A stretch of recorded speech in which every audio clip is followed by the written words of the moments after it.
Halo, Oke, halo malam Pak Felix. halo malam.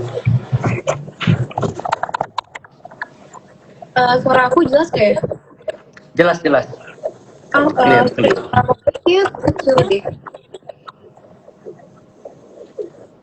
Sorry kenapa? Suaranya kecil banget Kak.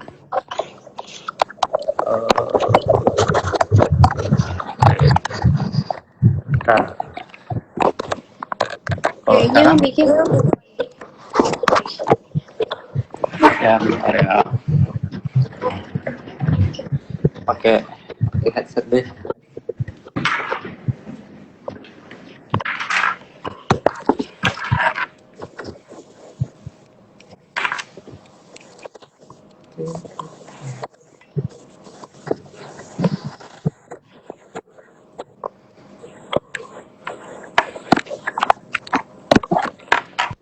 Halo halo. hmm, Masih kecil? coba suaranya kecil nggak ya? Coba boleh dites lagi Pak. Tes tes. Oh, Halo halo. sorry teman-teman. Sebentar ya. Kayaknya aku yang bermasalah speakernya. Oke.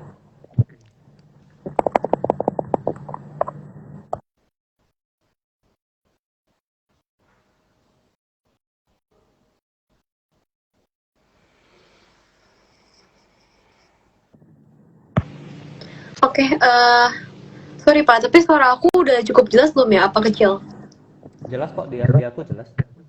Jelas ya? Oke, kalau gitu nggak apa-apa. Mungkin, maaf ya kalau mungkin aku agak nanya-nanya lagi karena kurang jelas di suaranya di aku. Mm-mm. Nah, sebelumnya salam kenal ya Pak, nama aku Rahel dan hari ini aku bakal nemenin Pak Felix untuk ngobrol bareng teman-teman yang ada di live ini. Nah, mungkin dari Pak Felix sendiri boleh dong perkenalan diri dulu. Oke, halo Rahel dan teman-teman dari Cari Cuan. Kenalin nama aku Felix, jadi aku founder dari Midas.id. Jadi awalnya tuh kalau kita bicara kayak saham, awalnya kenal 2012, 2013. Habis itu 2014 sih baru baru mulai kayak actionnya buka account, terus mulai mulai beli saham dan sebagainya. Habis itu kan kuliah ngambil finance juga. Dari situ tuh aku dapat belajar dari satu dosen yang bagus lah menurutku, karena dia juga portfolio manager, jadi aku bisa belajar banyak dari beliau. Habis itu dari situ lulus, kemudian kerja di sekuritas dulu awalnya. Jadi awalnya aku apply-nya broker, cuma diminta, kayaknya mereka kurang di analis, jadi ya udah sekalian di analis, tapi habis itu ke broker lagi. Habis itu resign keluar, kemudian pernah bantuin adalah satu akun saham juga, habis itu baru bikin sendiri deh. Lebih kurang sih seperti itu. Oke, mungkin sebelumnya Pak, pada bilang suaranya kecil, boleh dicoba nggak pakai headset aja kayaknya ya? Coba Atau nggak pakai gimana? headset. Mm-mm. Oke, ini gimana? Oke, Halo halo. ya, sekarang udah jelas ya, boleh di open dulu. Sekarang jelas.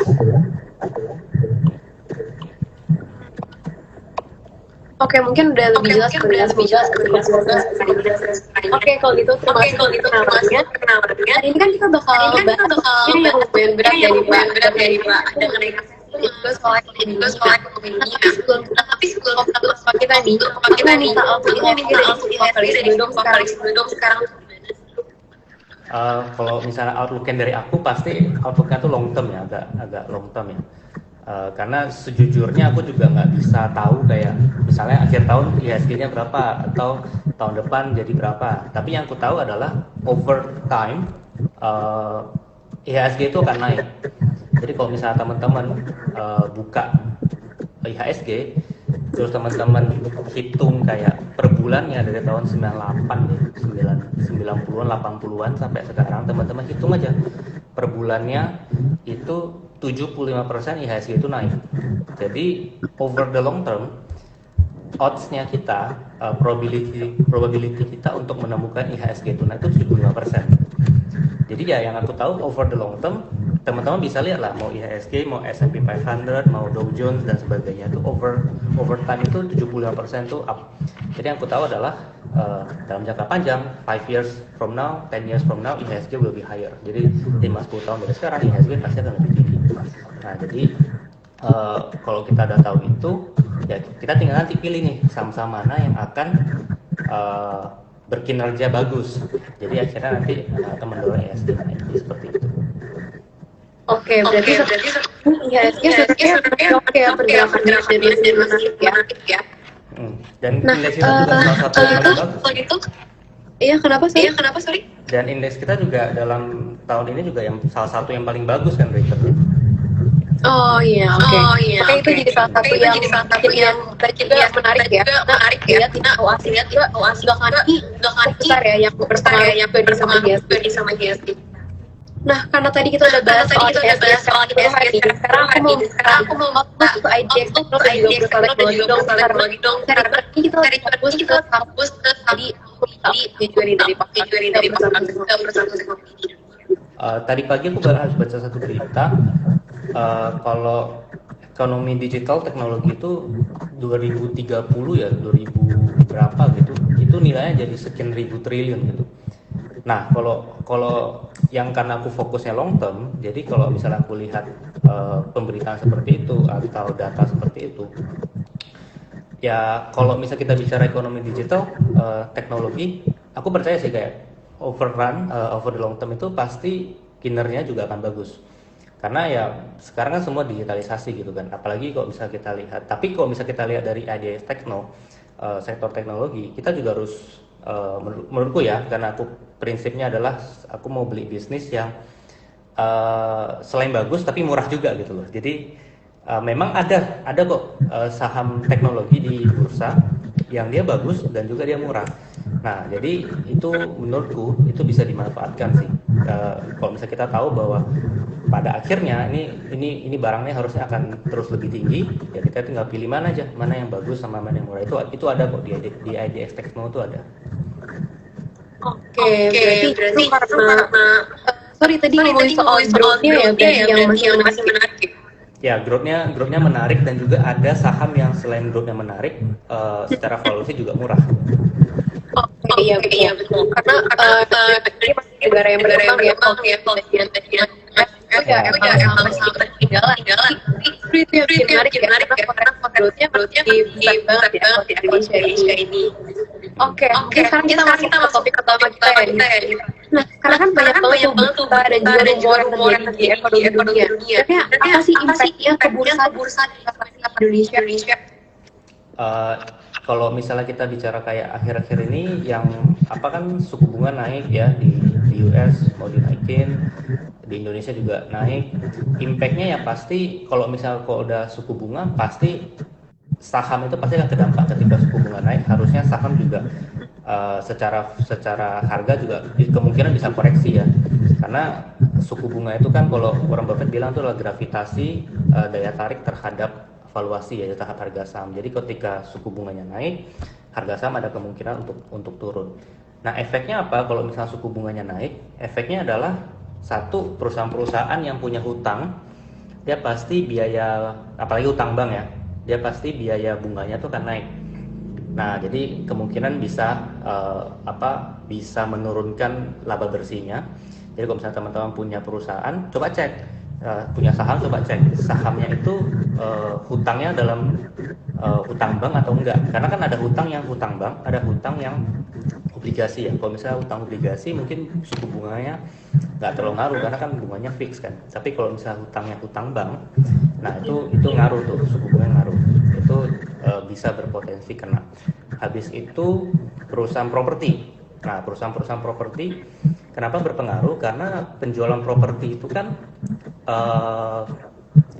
70% ya, 70% atau 80% pembelian properti itu menggunakan KPR, jadi menggunakan kredit. Otomatis ketika suku bunga naik, ya pasti demand terhadap kredit KPR pasti akan lebih rendah dong. Pasti orang akan mikir-mikir dua kali sebelum dia beli rumah ini karena suku bunganya naik kan gitu.